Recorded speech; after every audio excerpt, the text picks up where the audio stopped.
Escritos de filosofía política. Mijaíl Bakunin. Parte 1. Filosofía. Ética. Moralidad del Estado. La teoría del contrato social. El hombre no es solo el ser más individual sobre la tierra, es también el ser más social. Fue una gran falacia por parte de Jean-Jacques Rousseau haber supuesto que la sociedad primitiva se estableció mediante un contrato libre pactado por los salvajes. Pero Rousseau no fue el único que mantuvo tales criterios. La mayoría de los juristas y escritores modernos de la escuela kantiana o de otras escuelas individualistas y liberales que no aceptan la idea teológica de la sociedad fundada sobre el derecho divino, ni la idea de la escuela hegeliana, la sociedad como realización más o menos mística de la moralidad objetiva, ni la de la escuela naturalista de la sociedad animal primitiva, tomando, quieran o no, a falta de cualquier otro fundamento, el contrato táctico como punto de partida. Un contrato táctico, es decir, un contrato sin palabras y en consecuencia sin reflexión y sin libre voluntad. Indignante disparate, una ficción absurda y lo que es más, una ficción perversa. Una lamentable burla. Suponen que mientras yo estaba en una condición incapaz de creer, de pensar y de hablar, me até junto con todos mis descendientes a la esclavitud perpetua, solo por haberme dejado colocar en la situación de la víctima sin elevar protesta alguna. Falta de discernimiento moral en el estado precedente al contrato social original. Desde el punto de vista del sistema que examinamos actualmente, la distinción entre el bien y el mal no existió antes de concluirse el contrato. Filosofía social. En ese tiempo, todo individuo permanecía aislado en su libertad o en su derecho absoluto, sin prestar atención a la libertad de los demás, salvo cuando dicha atención estaba dictada por su debilidad o por su fuerza relativa, es decir, por su propia prudencia e interés. Según la misma teoría, el egoísmo era entonces la ley suprema, el único derecho establecido. El bien estaba determinado por el éxito, el mal solo por el fracaso, y la justicia era sencillamente la consagración del hecho consumado, por horrible, cruel o infame que pudiera ser, como es la regla en la moralidad política que prevalece en la actualidad en Europa. El contrato social como criterio del bien y del mal. La mistición entre el bien y el mal, según este sistema, solo comenzó con la conclusión del contrato social. Todo cuanto había sido reconocido de interés general se declaró bueno, y malo lo inverso. Los miembros de la sociedad que entraron en este pacto se convirtieron en ciudadanos, se autolimitaron mediante obligaciones solemnes y asumieron de allí en adelante el deber de subordinar sus intereses privados al bien común, al interés inseparable de todos. También separaron sus derechos individuales de los derechos públicos, cuyo único representante, el Estado, fue desde entonces investido con poder para suprimir todas las rebeliones del egoísmo individual, aunque teniendo el deber de proteger a todos los miembros en el ejercicio de sus derechos mientras no se opusiesen a los derechos generales de la comunidad. El Estado formado por el contrato social es el Estado ateo moderno. Vamos ahora a examinar la naturaleza de las relaciones que el Estado así constituido contrae necesariamente con otros estados similares, así como sus relaciones con la población gobernada. Tal análisis nos parece tanto más interesante y útil cuanto que el Estado, según se le define aquí, es precisamente el Estado moderno y divorciado de la idea religiosa, el Estado laico o ateo proclamado por los escritores modernos. Vemos entonces en qué consiste esta modernidad. El Estado moderno, como hemos dicho, se ha liberado del yugo eclesiástico y, en consecuencia, ha conmovido el yugo de la moralidad universal o cosmopolita de la Iglesia cristiana. Pero no se ha empapado todavía de la idea o la ética humanitaria, cosa que no puede hacer sin destruirse a sí mismo, porque en su existencia separada y en su concentración aislada el Estado es demasiado estrecho para comprender y contener los intereses y por tanto la moralidad de la humanidad en su conjunto. La ética identificada con los intereses estatales. Los estados modernos han llegado precisamente a ese punto. La cristiandad les sirve solo como un pretexto y como una frase, únicamente como un medio para engañar a los simples, porque las metas perseguidas por ellos no tienen nada en común con las finalidades religiosas. Y los estadistas eminentes de nuestro tiempo, los Palmerston, los Buravier, los Cavour, los Bismarck, los Napoleón, se reirán de buena gana si alguien tomase en serio sus convicciones religiosas abiertamente profesadas. Se reirán todavía más si alguien les atribuye sentimientos, consideraciones e intenciones humanitarias que siempre han tratado públicamente como mera tontería. ¿Qué constituye entonces su moralidad? Solo los intereses estatales. Desde este punto de vista, que ha sido el de los estadistas, con muy pocas excepciones, el de los hombres fuertes de todos los tiempos y países. Es bueno todo cuanto sirve para conservar, exaltar y consolidar el poder del Estado, aunque pudiera parecer sacrílego desde el punto de vista religioso e indignamente desde el punto de vista de la moralidad humana. Y por el contrario, todo cuanto milita contra los intereses del Estado es malo, aunque en otros aspectos pueda ser la cosa más sagrada y humanamente justa. Tal es la verdadera moralidad y la práctica secular de todos los estados. El egoísmo colectivo de las asociaciones particulares elevado a categoría éticas. Tal es también la moralidad del Estado, fundada sobre la teoría del contrato social. Según este sistema, lo bueno y lo malo, al comenzar con el contrato social, no son de hecho nada sino el contenido y el propósito del contrato, es decir, el interés común y el derecho público de todos los individuos participantes en este contrato, con excepción de quienes permanecieron fuera de él. En consecuencia, lo bueno dentro de este sistema es solo la mayor satisfacción proporcionada al egoísmo colectivo de una asociación particular y limitada que, construida sobre el sacrificio parcial del egoísmo individual de cada miembro, excluye de sí, como extraños y enemigos naturales, a la gran mayoría de la especie humana, incluida o no dentro de asociaciones similares. La moralidad solo coexiste con las fronteras de los estados particulares. La existencia de un estado singular y limitado supone necesariamente la existencia y en caso de necesidad provoca la formación de varios estados, ya que resulta bastante natural que quienes se encuentran fuera del estado y están amenazados en su existencia y libertad por él, se alíen a su vez contra él. Así encontramos a la humanidad desintegrada en un número indefinido de estados que son extraños, hostiles y amenazadores unos respecto de los otros. No hay derecho común ni contrato social entre ellos, porque si ese contrato y ese derecho existiesen, los diversos estados dejarían de ser absolutamente independientes unos de otros, convirtiéndose en miembros federados de un gran estado. Si este gran estado no comprende a toda la humanidad, tendría necesariamente contra él la hostilidad de otros grandes estados federados internamente. De este modo, la guerra será siempre la ley suprema y una necesidad inmanente a la existencia misma de la humanidad. La ley de la jungla gobierna las relaciones interestatales. Todo estado, federado o no, debe procurar convertirse en el más poderoso bajo el peligro de una ruina total. Debe devorar a otros para no ser devorado, conquistar para no ser conquistado, esclavizar para no ser esclavizado, porque dos poderes similares y al mismo tiempo extraños no pueden coexistir sin destruirse. La solidaridad universal de la humanidad, interrumpida por el Estado. El Estado es entonces la negación más flagrante, cínica y completa de la humanidad.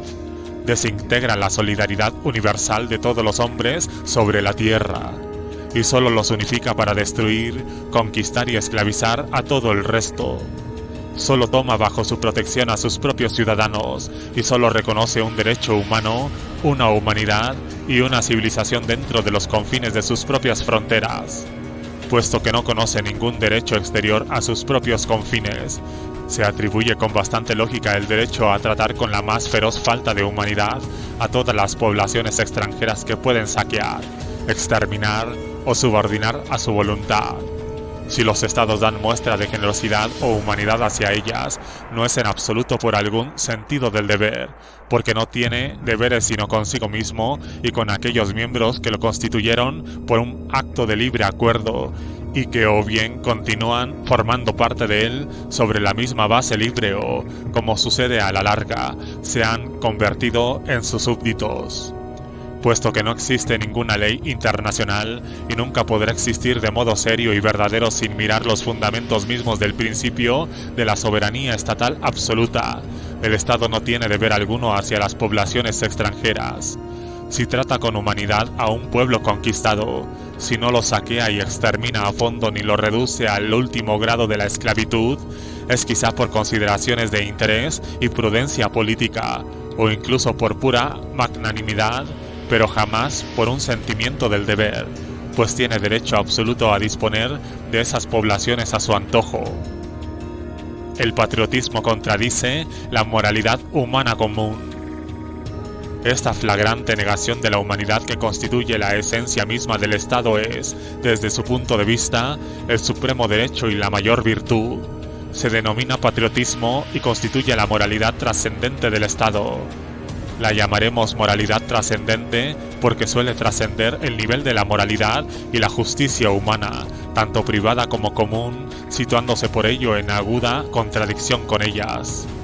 Por ejemplo, ofender, oprimir, robar, saquear, asesinar o esclavizar a un congénere significa cometer un crimen, para la moralidad común del hombre, grave.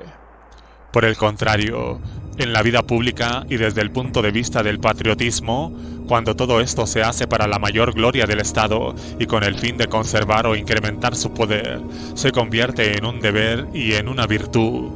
Y este deber o virtud es obligatorio para todo ciudadano patriota.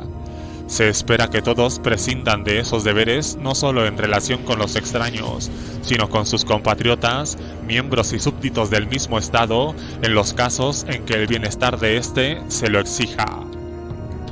La suprema ley del Estado. La suprema ley del Estado es la autopreservación a toda costa. Y puesto que todos los estados, desde el momento de su aparición sobre la tierra, se han visto condenados a una lucha perpetua contra sus propias poblaciones, a quienes oprimen y arruinan, contra todos los estados extranjeros, cada uno de los cuales solo puede ser fuerte si los otros son débiles. Y como los estados no pueden mantenerse firmes en esta lucha a no ser que aumenten constantemente su poder sobre sus propios súbditos y los estados vecinos, se deduce que la ley suprema del Estado es el incremento de su poder en detrimento de la libertad interna y la justicia externa. El Estado quiere tomar el lugar de la humanidad. Tal es, en su pura realidad, la única moralidad, la única meta del Estado. Solo adora a Dios porque Él es su propio y exclusivo Dios, la sanción de su poder y de lo que Él llama su derecho, el derecho de existir a cualquier precio expandiéndose siempre a costa de otros estados. Todo cuanto sirve para promover esta meta vale la pena, es legítimo y virtuoso. Todo cuanto le perjudica es criminal. La moralidad del Estado es así la inversión de la justicia y la moralidad humana. Esta moralidad trascendente, sobrehumana y, en consecuencia, antihumana de los estados no es solo el resultado de la corrupción en los hombres encargados de desempeñar las funciones públicas. Podría decirse con más razón que la corrupción de los hombres es una secuela natural y necesaria de las instituciones estatales. Esta moralidad es solo el desarrollo del principio fundamental del Estado, la expresión inevitable de su necesidad inmanente. Estado no es más que la negación de la humanidad. Es una colectividad limitada que intenta asumir el lugar de la humanidad y quiere imponerse a ella como una meta suprema, mientras exige a todo lo demás que se someta y sea administrado por él. La idea de humanidad, ausente en los tiempos antiguos, se ha convertido en un poder dentro de nuestra vida actual. Esto era natural y se comprende fácilmente en los tiempos antiguos, cuando se desconocía la idea misma de humanidad y todos los pueblos adoraban a dioses exclusivamente nacionales que les daban derecho de vida o muerte sobre las demás naciones. El derecho humano solo existía en relación con los ciudadanos del Estado. Todo cuanto estuviese fuera del Estado estaba condenado al pillaje, la masacre y la esclavitud. Actualmente las cosas han cambiado. La idea de humanidad se vuelve cada vez más poderosa en el mundo civilizado, y debido tanto a la expansión y a la velocidad creciente en los medios de comunicación como la influencia más material que moral de la civilización sobre los pueblos bárbaros, esta idea de humanidad empieza a aprender incluso en las mentes de naciones incivilizadas. Dicha idea es el poder invisible de nuestro siglo, con el cual han de contar los poderes presentes, los estados. Desde luego, no pueden someterse a ella por su propia libre voluntad, ya que dicha sumisión equivaldría para ellos el suicidio, porque el triunfo de la humanidad solo puede realizarse mediante la destrucción de los estados. Pero los estados ya no pueden negar esta idea ni rebelarse abiertamente contra ella, porque ha crecido demasiado y puede acabar destruyéndolos. El Estado debe reconocer a su propio modo hipócrita el poderoso sentimiento de humanidad. Frente a esta dolorosa alternativa, solo hay una vía de escape: la hipocresía. Los Estados rinden pleitesía eterna a esta idea de humanidad. Hablan y actúan aparentemente solo en su nombre, aunque la violen todos los días. Sin embargo, esto no debe imputarse a los Estados. No pueden actuar de otra manera, pues su posición ha llegado al punto de que solo puedan mantener su posición a base de mentiras. La diplomacia no tiene otra misión. ¿Qué vemos entonces? Cada vez que un Estado quiere declarar la guerra a otro, empieza lanzando un manifiesto dirigido no solo a sus propios súbditos, sino al mundo entero. En este manifiesto declara que el derecho y la justicia están de su parte. Pretenden demostrar que solo actúa por amor a la paz y a la humanidad, que imbuido de sentimientos generosos y pacíficos sufrió en silencio durante largo tiempo hasta verse forzado a desnudar su espada por la creciente iniquidad de su enemigo. A la vez proclama que, desdeñando toda conquista material y sin perseguir incremento territorial, pondrán fin a esta guerra tan pronto como se restablezca la justicia. Y su antagonista contesta con un manifiesto similar donde, naturalmente, demuestra tener de su parte el derecho, la justicia, la humanidad y todos los sentimientos generosos. Estos manifiestos mutuamente contradictorios se escriben con la misma elocuencia, respiran la misma indignación virtuosa y son igualmente sinceros, es decir, ambos están igualmente curtidos en sus mentiras y solo los necios resultan engañados por ellas. Las personas sensatas, todos los que han tenido alguna experiencia política, no se toman siquiera el trabajo de leer tales manifiestos. Al contrario, intentan desvelar los intereses que llevan a ambos adversarios a esta guerra y medir el poder respectivo de cada uno con el fin de adivinar el resultado de la lucha, lo cual prueba una vez más que las cuestiones morales no están en juego en tales guerras. La guerra perpetua es el precio de la existencia estatal. Los derechos de los pueblos, como los tratados que regulan las relaciones entre los estados, carecen de cualquier sanción moral. En cualquier época histórica, definidas son la expresión material del equilibrio resultante del antagonismo entre los estados. Mientras los estados existan, no habrá paz. Habrá solamente treguas más o menos prolongadas, armisticios incluidos por el Estado siempre beligerantes, pero tan pronto como un Estado se sienta lo bastante fuerte como para destruir este equilibrio en su ventaja, no dejará de hacerlo. La historia de la humanidad demuestra plenamente esta afirmación. Los crímenes son el clima moral de los Estados. Esto nos explica por qué, desde el comienzo de la historia, es decir, desde la aparición de los estados, el mundo político ha sido y sigue siendo escenario para el gran fraude y el insuperable latrocinio. Latrocinio y fraude que ocupa una posición muy alta y honorable al estar ordenados por el patriotismo, la moralidad trascendente y los supremos intereses del Estado. Esto no explica por qué toda la historia de los estados antiguos y modernos es solo una serie de crímenes repugnantes, por qué los reyes y ministros de todos los tiempos y países, los estadistas, diplomáticos, burócratas y guerreros merecen 1000 veces las galeras o trabajos forzados desde el punto de vista de la simple moralidad y la justicia humana.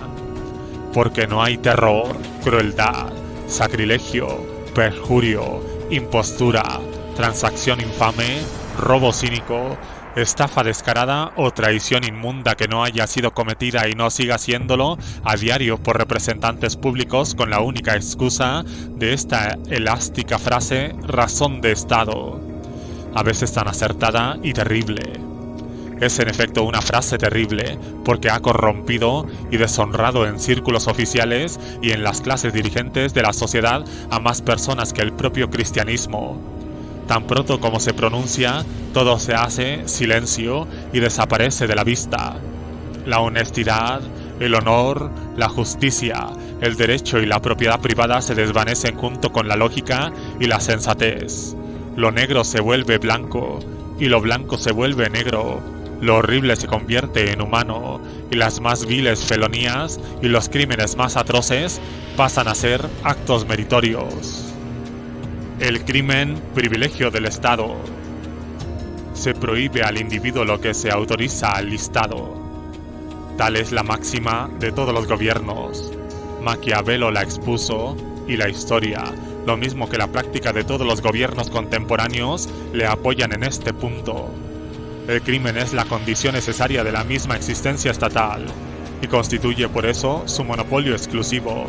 De aquí se deduce que quien se atreva a cometer un crimen es culpable en un doble sentido.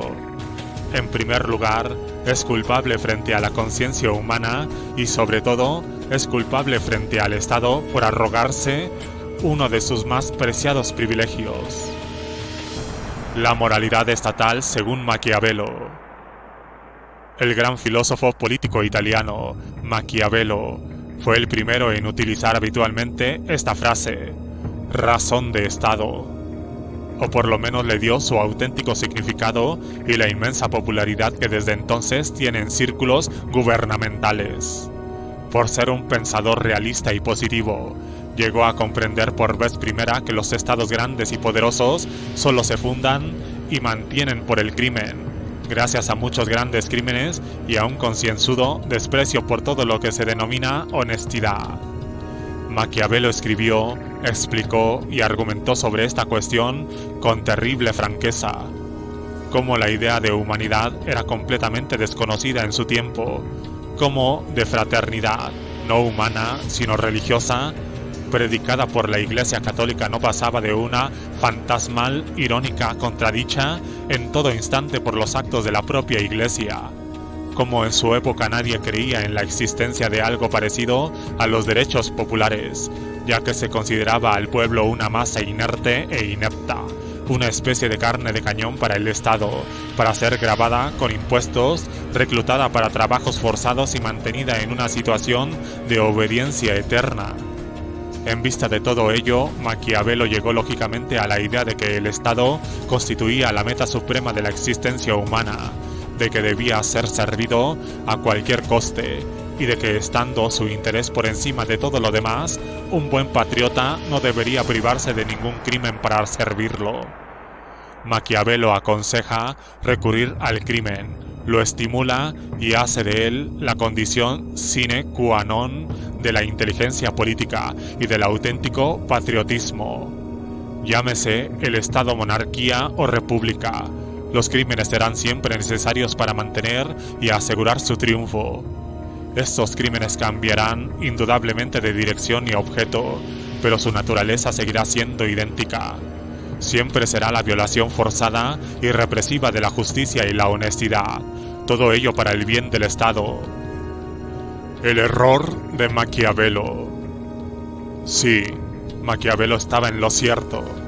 No podemos dudarlo ahora que poseemos la experiencia de 3 siglos y medio añadida a la suya propia. La historia nos enseña que mientras los pequeños estados son virtuosos por su debilidad, los potentes solo se mantienen a través del crimen. Pero nuestra conclusión diferirá radicalmente de la conclusión de Maquiavelo, y por un motivo bastante simple. Somos los hijos de la revolución y hemos heredado de ella la religión de la humanidad descubierta sobre las ruinas de la religión de la divinidad. Creemos en los derechos del hombre, en la dignidad y en la emancipación necesaria de la especie humana. Creemos en la libertad y en la fraternidad humanas, basadas sobre una justicia igualmente humana. El patriotismo descifrado. Ya hemos visto que excluyendo a la gran mayoría de la humanidad, situándose fuera de las obligaciones y derechos recíprocos de la moralidad, la justicia y el derecho, el Estado niega a la humanidad con su palabra altisonante, patriotismo, e impone la injusticia y la crueldad sobre todos sus súbditos como supremo deber. La maldad original del hombre, premisa teórica del Estado. Todo listado, como toda teología, supone que el hombre es esencialmente perverso y malo. En el estado que vamos a examinar ahora, el bien comienza, como ya hemos visto, con la conclusión del contrato social, y por consiguiente solo el producto de este contrato, su auténtico contenido, no es el producto de la libertad. Por el contrario, mientras los hombres permanecen aislados en su individualidad absoluta, disfrutando de toda su libertad natural y no reconociendo más límites a esta libertad que los impuestos por los hechos y no por el derecho, siguen exclusivamente una ley, la ley del egoísmo natural. Insultan, maltratan, roban, asesinan y se devoran entre sí, cada uno según su inteligencia, su astucia y sus fuerzas materiales, como ahora hacen los estados. En consecuencia, la libertad humana no produce el bien, sino el mal, pues el hombre es malo por naturaleza. ¿Cómo se hizo malo? La explicación incumbe a la teología. El hecho es que el Estado, al nacer, encontró al hombre ya en esa condición y tomó sobre sí la tarea de hacerle bueno, es decir, la tarea de transformar al hombre natural en un ciudadano. Podríamos decir que al ser el Estado el producto de un contrato libremente pactado por los hombres, y al ser el bien su producto, se deduce que es el producto de la libertad. Sin embargo, esta conclusión sería profundamente errónea. Incluso siguiendo a esta teoría, el Estado no es el producto de la libertad, sino el producto de la negación y el sacrificio voluntario de la libertad. Los hombres naturales, absolutamente libres desde el punto de vista del derecho, pero expuestos de hecho a los peligros que en todo instante amenazan su seguridad, renuncian a una parte mayor o menor de su libertad para asegurar y salvaguardar su seguridad. Y puesto que la sacrifican con ese fin al convertirse en ciudadanos, se convierten también en esclavos del Estado. Tenemos, pues, derecho a afirmar que desde el punto de vista del Estado, el bien no surge de la libertad, sino de la negación de la libertad. Teología y política. No es sorprendente esta similitud entre la teología, la ciencia de la Iglesia, y la política, la teoría del Estado. Esta convergencia de los dos órdenes aparentemente contrarios de pensamiento y hechos, en la misma convicción de que es necesario sacrificar la libertad humana para hacer de los hombres seres morales y transformarlos en santos, según unos, y en ciudadanos virtuosos, según otros. En cuanto a nosotros, apenas nos extraña, porque estamos convencidos de que la política y la teología se relacionan estrechamente, tienen el mismo origen y persiguen la misma meta bajo dos nombres distintos. Estamos convencidos de que todo Estado es una iglesia terrestre, al igual que toda iglesia con su cielo, morada de los benditos dioses inmortales.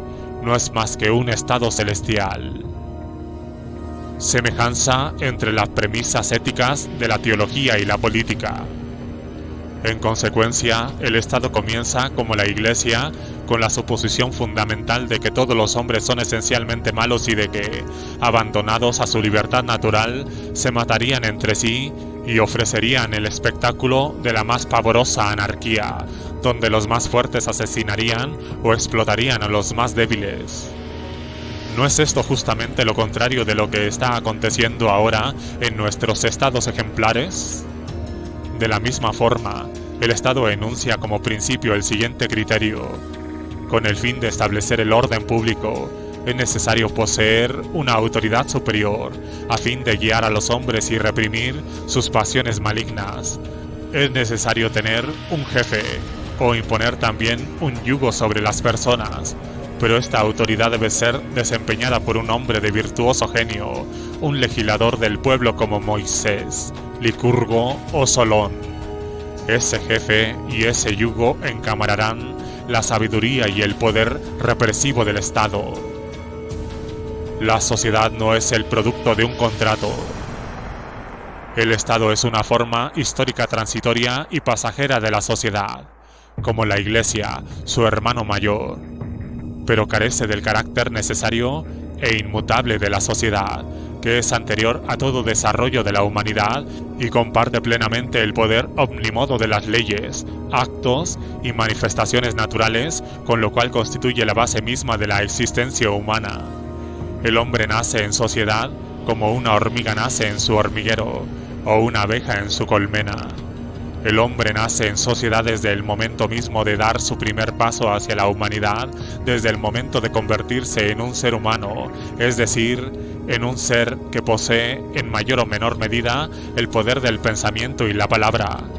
El hombre no elige la sociedad, al contrario, es su producto y se encuentra tan inevitablemente sometido a las leyes naturales que gobiernan su desarrollo esencial como a todas las demás leyes naturales que deben obedecer. Una rebelión contra la sociedad es inconcebible. La sociedad precede y al mismo tiempo sobrevive a todo individuo humano y es en este sentido igual a la misma naturaleza. Es eterna como la naturaleza o, si se prefiere, durará tanto como la tierra, pues allí nació. Una rebelión radical contra la sociedad sería, por eso, tan imposible como una rebelión contra la naturaleza, porque la sociedad humana no es sino la última gran manifestación o creación de la naturaleza sobre esta tierra. Y un individuo que quisiera rebelarse contra la sociedad, es decir, contra la naturaleza en general y su propia naturaleza en particular, se situaría más allá de la existencia real, se sumergería en la nada, en un vacío absoluto, en una abstracción sin vida, en Dios. De aquí se deduce que es tan imposible preguntarse si la sociedad es buena o mala como preguntarse la naturaleza, el ser universal, material, real, absoluto, único y supremo, es buena o mala. Es mucho más que eso, es un hecho inmenso, positivo y primitivo, cuya existencia antecede a toda conciencia, a todas las ideas, a todo discernimiento intelectual y moral. En la base misma, el mundo donde inevitablemente y mucho después empezaron a desarrollarse lo que llamamos bien y mal. El Estado es un mal históricamente necesario. No acontece lo mismo con el Estado, y no vacilo en decir que el Estado es un mal, pero un mal históricamente necesario, tan necesario en el pasado como será necesario antes o después su completa extinción, tan necesario como lo fueron la bestialidad primitiva y las divagaciones teológicas del pasado. El Estado no es la sociedad, es solo una de sus formas históricas, tan brutal como abstracta en su carácter.